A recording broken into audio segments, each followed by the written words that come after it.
gite e ñorgo.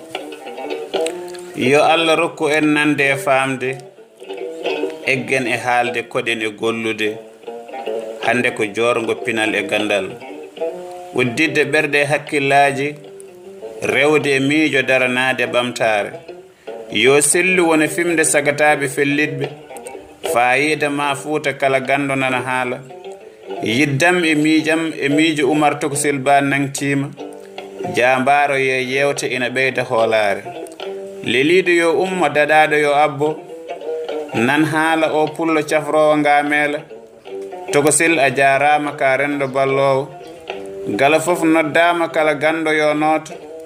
Mawɓe sukaɓe rewɓe worɓe erama, gandal woni famde suura so heewi lefol laamu piiloɗa.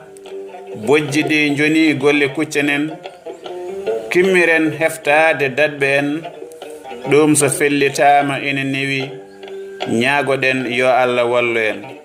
Gendi yanke famdata, on bo ina ɓamta leñol fuyata. Daraniɓe leñol mi famna on, wawa wonata ndenoɗen.